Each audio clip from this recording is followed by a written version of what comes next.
All right, so I'm going to cover the lesson plan or a lesson overview for a lesson in our unit about anti-slavery rhetoric specifically. And in this unit, we're getting more into argument structure, line of reasoning, and rhetorical choices that are used primarily for logical appeals.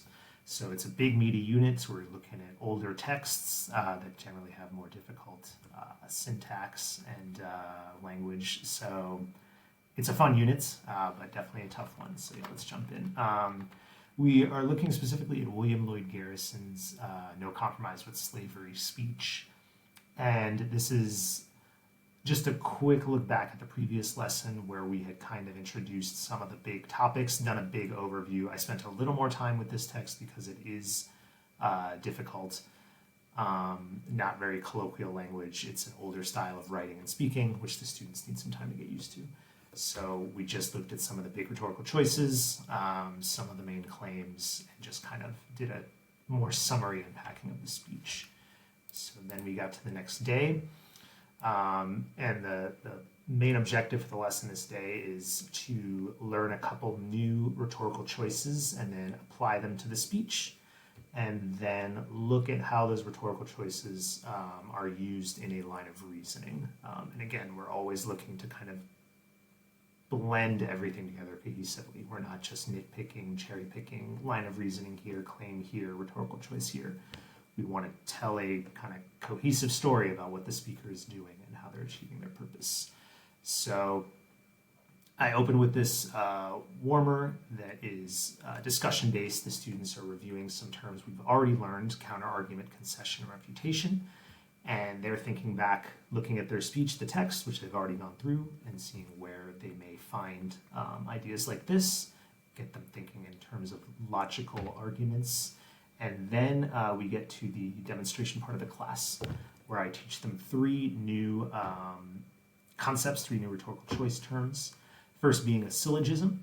I just demonstrate the basics of this. If A is true and B is true, then C must be true. William Lloyd Garrison uses it throughout his speech. Then I have them jumping into the speech specifically and seeing if they can find where he uses this and think about why it's an effective rhetorical tool, given the context, given his topic, given his purpose.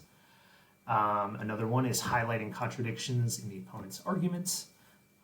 Garrison does this very effectively. Again, just looking at how he uses this in terms of refutation, so connecting back to the warmer, and how this achieves his purpose, how this builds within his line of reasoning to his thesis, which appears at the end of the speech.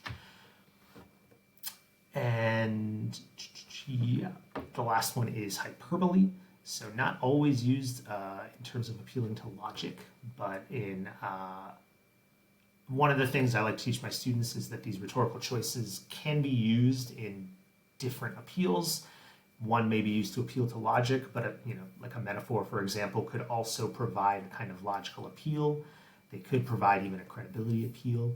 So the appeals all kind of blend together. So hyperbole in this case is used logically by Garrison, and it kind of highlights the hypocrisy of his opponents. So, and then I have the students, this is kind of the main activity, they're breaking away, they're highlighting the claim for each paragraph and how it builds up to the thesis at the end of the speech.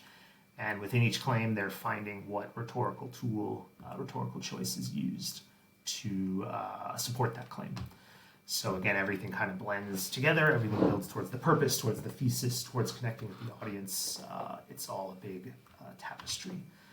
And then this is a sheet we've introduced before.